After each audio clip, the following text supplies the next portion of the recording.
ke alam dunia urang flashbacknya masa lalu. Emun teu bubraka alam dunia nangis. Emun teu.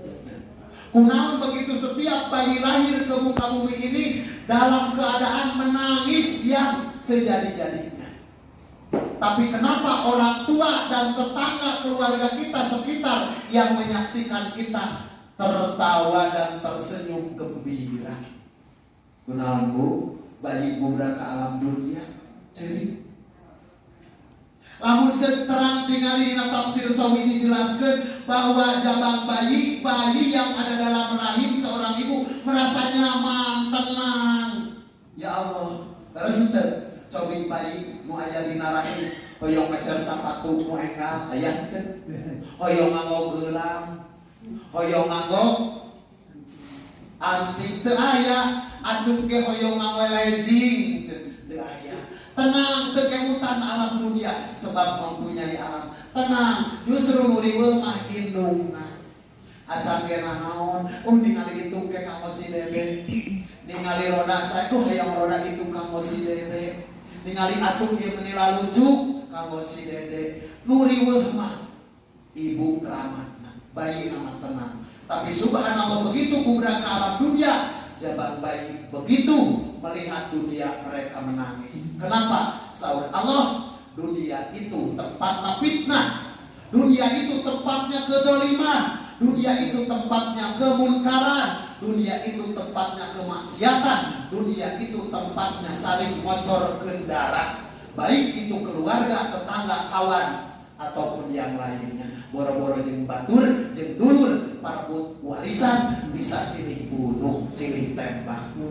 Begitu melihat keadaan itu, bayi lahir karena suci. Kullu mauludin yuladu alal fitrah.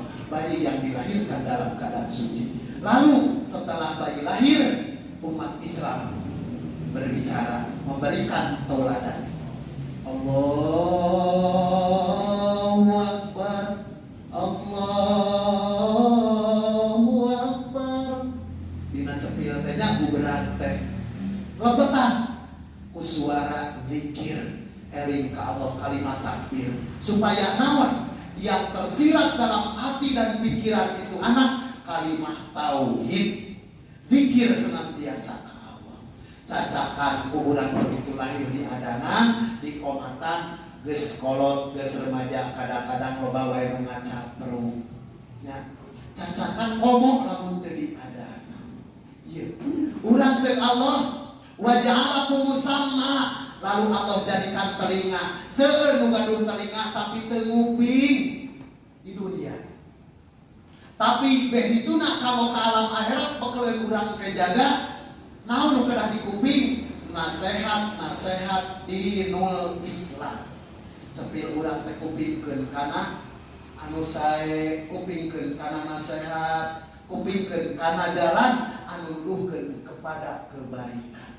Tah, cepil. Nu kaduana saur Allah, wa ja'alahu sam'a wal absar.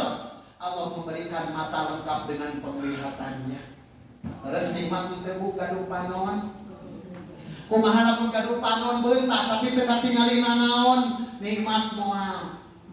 Ieu teh ngan saukur sementara. Tingali urang dina abdas bu, terang abdas bu, wudu bade salat, ari salat teh naon? Doa teh naon nyuhunkeun menghadap ka Allah sok naon heula syarat wajib salat kedah wudu kedah naon bu lamun teu wudu kumaha sesah sabab syarat sah salat teh kudu wudu.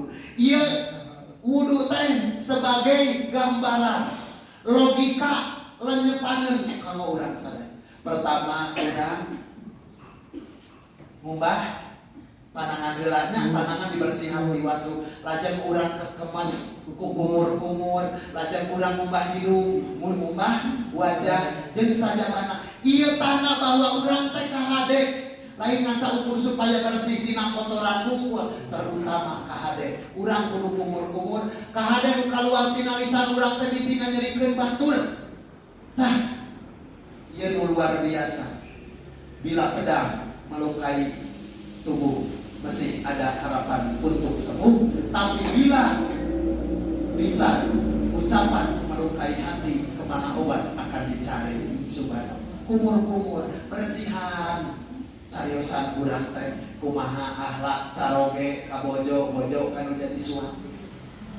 Ayeuna sepuh kanu janten putra kanu janten sepuh, urang sebagai tetangga, sebagai jamaah, sebagai wargi. Subhanallah jadi ras ieu bilih urang ngambeul nu teu pararuguh tepiskeun panon bisi ningali nu teu pararuguh entong dianu, wah urang mah boga tetangga meni anu naon ceuk saha urang empok tah panon teh usahakeun ditinggalikeun kana jalan anu menunjukkan jalan urang kana ridho.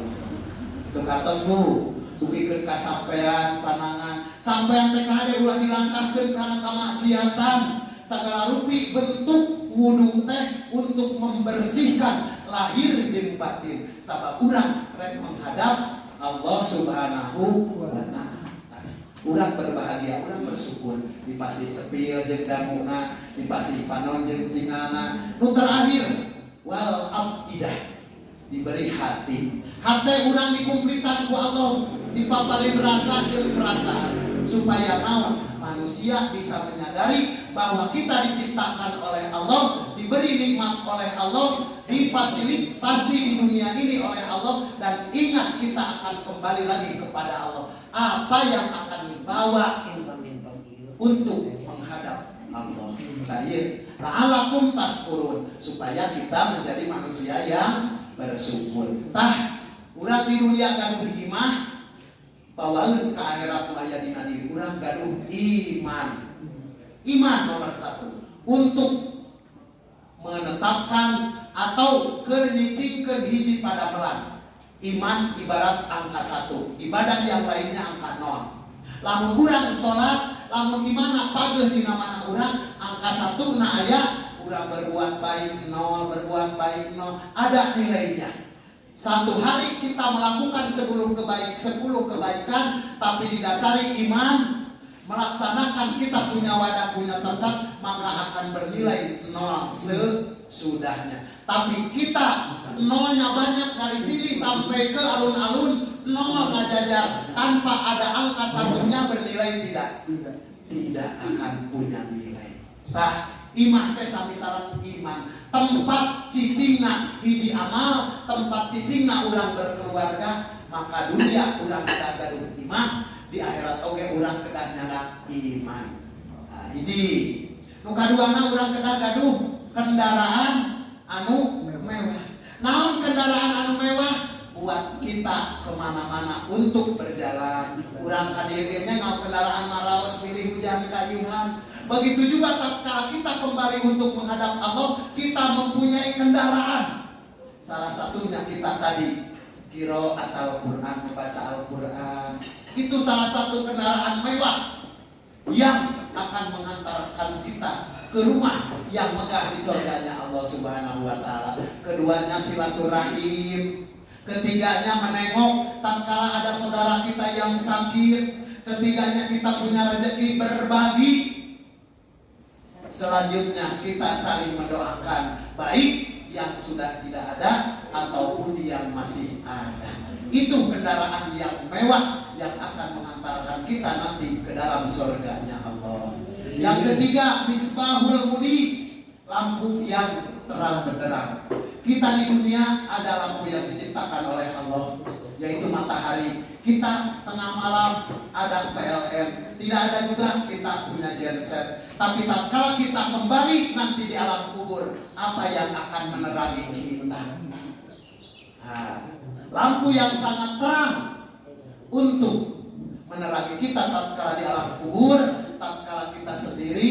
Pertama, biasakan setiap saat, setiap waktu kita senantiasa basahi lisan kita dengan zikir kepada Allah, dengan menyebut asma-asma Allah, baik itu yang tersurat ataupun yang tersirat. Biasakan membaca Al-Quran, biasakan membaca sholawat, biasakan silaturahim. Itu yang menjadi lampu yang terang benderang. Dan yang terakhir, yang keempat adalah syarat kita ingin bahagia dunia akhirat. Sebagai seorang suami, punya istri yang soleha, sebagai seorang istri punya suami yang soleh. Ya Bu, maka sempurnalah. Karena kita, Bu, ibu cita-cita rumah tangga hoyong naon Bu? Sehidup semati, laras ente Bu. Hoyong aya niat sehidup semati. Cik Bu, lamun ibu tujuh anu kene suami mati, kiring maot mah. Cik, panjangi cenah sehidup semati. Cobi komo bapak-bapak Bu, abdi gaduh tatami neme maot. Bojona teh saminggon, datos tos kurilingan, tepetah cenah nyalira. Ternyata istri mati suami kawin lagi. Bohong berarti sehidup semati teh cuma di lisan mungkul. Tapi pada saat ini yuk kita buktikan. Yang kita mempunyai suami yang mempunyai istri, kita janji, kita niat, kita mengazamkan dalam hati, kita akan sehidup semati. Siap Bu? Siap. Bingung. Ayeuna ningali caroge ngantunkeun aya cenah abdi sareng saha. Ya Allah, abdi hayang ngiring, aya abdi teh teu kieu hidup di dunia tanpa ayah segalanya, ayah paling dipika cinta ku mamah teh. Nya ari teh ngomongin mah aya batu nu malaya gabrug deui. Begitu diibakan leres ngiring, tapi begitu bade dikuburkeun, ibu hayu abatos bapak nyalira, angke bade kalah kajauhan, teu aya kanu ngiring ka kubur. Itu deui bapak-bapak kalau ngarang batur. Cenah sehidup semati. Yuk kita berpikir bersama. Sehidup semati kita mengajamkan dalam hati, sehidup kita bersama-sama di dunia melaksanakan ibadah kepada Allah, sematinya kita akan bersama-sama di surganya Allah Subhanahu wa ta'ala. Eta hartosna teh sani sehidup semati teh urang suami mati ngiring dikubur, umur-umuran sim kuring ribuan, umurkeun jelema teh aya pernah ngiring. Nah, malahan buru-buru panggeulana teu aya dugikeun ka tengah bumi mah wah digabrugan digalentoran Bu, tolong sing nyaah ka bapak tong digabrugan kitu karunya geun bapak mantos tenang. Tapi abdi pausan sareng saha ya Allah bapak digabrug deui tatkala tos bade dikurang-kurang makan ari akhlaak.